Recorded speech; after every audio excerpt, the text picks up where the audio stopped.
আপনার কি আর কোনো প্রশ্ন আছে? হ্যাঁ হ্যাঁ, আমার পরের প্রশ্ন হচ্ছে, বোন, সবচেয়ে গুরুত্বপূর্ণ প্রশ্নটা করুন, আর একটা সবচেয়ে গুরুত্বপূর্ণ প্রশ্ন করবেন। এটা হচ্ছে মূলত সন্দেহ সমকামিতায়।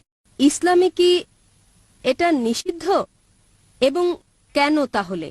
কারণ আমার মত, গত 5 বছরে আমি অনেক সমকামীর সঙ্গে থেকেছি। হ্যালো বন্ধুরা, আসসালামু আলাইকুম। আশা করি আপনারা সবাই ভালো আছেন। আজকে আমরা আরো একটি ভিডিও দেখব, যে ভিডিওটি হলো সমকামিতা নিয়ে। ডক্টর জাকির নায়ককে একটি মহিলা প্রশ্ন করেছে বা মেয়ে প্রশ্ন করেছে। যে প্রশ্নটা শুনে ডক্টর জাকির নায়কও অবাক হয়ে গিয়েছে, এটা কি প্রশ্ন করলো। আজকে আমরা সেই ভিডিওটি দেখব। এই ভিডিওর অরিজিনাল লিঙ্ক ডেসক্রিপশনে থাকবে, এবং যেই চ্যানেল থেকে নেওয়া হচ্ছে প্রিয় DXB-টিউব, এই চ্যানেলের লিঙ্ক ডেসক্রিপশনে থাকবে। আপনারা যাবেন, এই যে অরিজিনাল ভিডিও দেখবেন। যদি অরিজিনাল ভিডিও ভালো লেগে থাকে তাহলে প্লিজ লাইক করবেন এন্ড কমেন্ট করবেন। চলেন ভিডিও দেখি, তারপরে কথা বলি। চলেন ভিডিও দেখা যাক। এটা হচ্ছে, আমি বলছি তাদের অনুভূতি আছে যা তাদের সমলিঙ্গের জন্য, অথবা যাই হোক না কেন, এটা খুবই সত্যি। আমি বলতে চাই, এটা সেরকম টান যা আমরা অনুভব করি, হতে পারে তা আমাদের স্বামীদের জন্য অথবা অন্য যার জন্যই হোক। যদি এটা ভুল হয় তাহলে কেন ভুল? বোন প্রশ্ন করলেন যে সমকামিতার ব্যাপারে কি বলে ইসলাম, এবং যদি এটা ভুল হয় তাহলে কেন এটা ভুল। আল্লাহ কোরআনে বলেছেন, সূরা ইসরা অধ্যায় নম্বর 17 আয়াত নম্বর 32, ব্যভিচারের কাছেও তোমরা যেও না, কেননা ব্যভিচার হচ্ছে সব মন্দ কাজের মন্দ সূচনা। এছাড়া আল্লাহ সূরা আরাফে বলেছেন অধ্যায় নম্বর 7, যে কোনো পুরুষকে কথা বলা যে তুমি কি তোমার লালসার চর্চা করো পুরুষের উপর নারীর চেয়ে বেশি। তার মানে সমকামিতা হচ্ছে নিষিদ্ধ ইসলামে এবং কোরআনে, কারণ সর্বশক্তিমান ঈশ্বর মানুষ সৃষ্টি করেছেন। আল্লাহ কোরআনে বলেছেন সূরা রুম অধ্যায় নম্বর 30 আয়াত নম্বর 21, তিনি ভালোবাসা সৃষ্টি করেছেন স্বামী এবং স্ত্রীর অন্তরে। সর্বশক্তিমান ঈশ্বর মানুষকে এমন ভাবে তৈরি করেছেন যে তারা বিপরীত লিঙ্গকে ভালোবাসবে। সাধারণত প্রাকৃতিকভাবে কোনো পুরুষই অন্য পুরুষকে সেভাবে ভালোবাসে না। আমি ভালোবাসা নিয়ে কথা বলছি, যা স্বামী স্ত্রীর মধ্যে প্রয়োজন, সে ভালোবাসা নিয়ে বলছি না যা আছে ভাই আর ভাইয়ের মধ্যে, বোন আর বোনের মধ্যে। এ ব্যাপারে প্রাথমিক একটা গবেষণা হয়, যাতে বলা হয় যে সমকামিতা হচ্ছে বংশগত। প্রশ্নোত্তরের সময় কেউ কেউ আমাকে জিজ্ঞেস করেন, আপনার মতো যেমন, যদি সমকামিতা বংশগত হয় তাহলে মানুষকে কেন দোষ দেওয়া হবে? এটা তার পিতামাতা থেকে এসেছে, তাহলে তাকে দোষ দেওয়া হবে কেন? আপনার মতো বললে, যদি কেউ কাউকে ভালোবাসে তাহলে পুরুষকে দোষ দেওয়া হবে কেন? আমি বলছি এটা হচ্ছে গবেষণা, এটা হচ্ছে একটা ধারণা, সত্য ঘটনা নয়। এবং পরে আমরা জানতে পারলাম যে এই ধারণাটা ছিল সম্পূর্ণ ভুল, এবং যিনি এই ধারণার প্রবক্তা ছিলেন তিনি নিজেও ছিলেন সমকামী।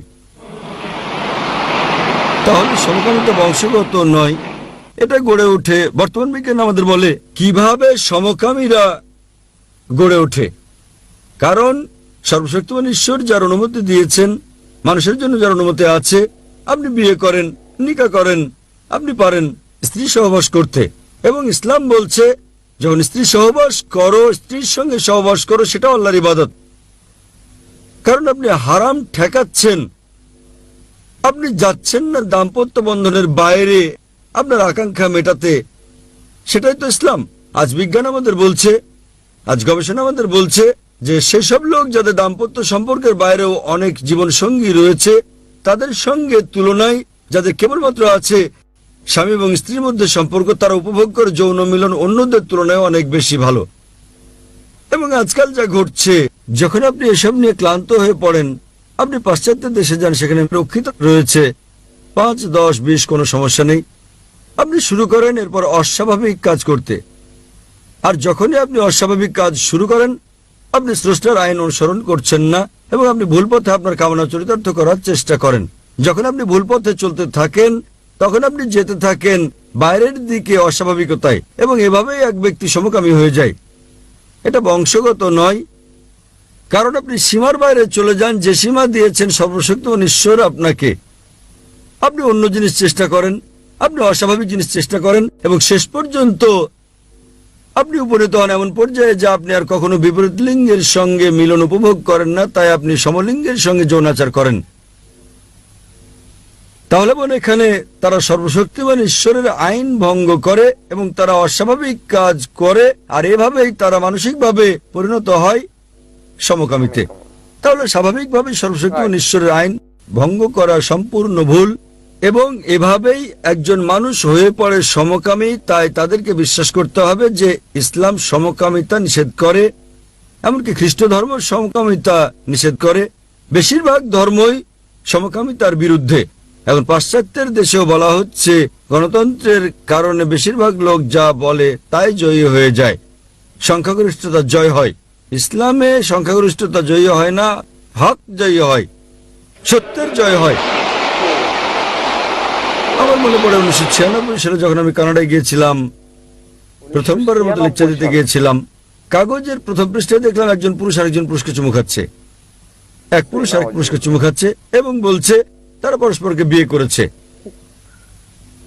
বর্তমান পাশ্চাত্যে যদি আমি সমকামিতার বিপক্ষে বলি সেটা অপরাধ হয়ে যাবে, সেটা অপরাধ। তাহলে আমরা যা বুঝলাম যে অতীতে সব দেশে সমকামিতা ছিল অপরাধ। পরে পাশ্চাত্যের কিছু দেশে, কানাডার মতো, এর প্রতি আইন অনুমোদন করা হয়। আজকাল বেশিরভাগ পশ্চিমা দেশে সমকামিতা হচ্ছে বৈধ। এমনকি ইন্ডিয়ার মতো একটা দেশ, যে দেশ থেকে আমি এসেছি, তারাও ভাবছে এটাকে বৈধতা দেওয়ার কথা। তাহলে আমরা যা বুঝি, যা সত্য তা সত্যই, সংখ্যাগরিষ্ঠতা জয়ী হয় না, যা ভুল তা ভুল। এবং ইসলামে আর বিশ্বের প্রধান বেশিরভাগ ধর্মেই সমকামিতা হচ্ছে একটা পাপ, একটা অপরাধ। এটা আপনাকে জান্নাতে নিয়ে যাবে না, জাহান্নামে নিয়ে যাবে। আশা করি উত্তরটা পেয়েছেন। তো বন্ধুরা, ভিডিওটি দেখলাম, ভিডিওটি খুবই সুন্দর লাগলো। আসলে আমাদের ইসলাম ধর্মে সমকামিতা একটি পাপ, যেটা আমরা সম্পূর্ণ ভিডিও দেখে বুঝতে পারলাম। আর ডক্টর জাকির নায়কের ভিডিওগুলো সবগুলোই মেসেজ, ইনফরমেশনাল, অনেক ভালো ভিডিও। তার যে কথাগুলো শুনবেন, আপনি তার কথাগুলো শুনলে আরো কথা শোনার জন্য উদ্বুদ্ধ হবেন বা আরো কথা শুনতে চাবেন। তো বন্ধুরা, এই ভিডিওটি যে চ্যানেল থেকে নেওয়া হয়েছে ওই চ্যানেলের লিঙ্ক ডেসক্রিপশনে থাকবে, আপনারা ওই চ্যানেলে যাবেন, যে দেখবেন ভিডিওটি। তো ভালো থাকবেন, have a good day and good bye.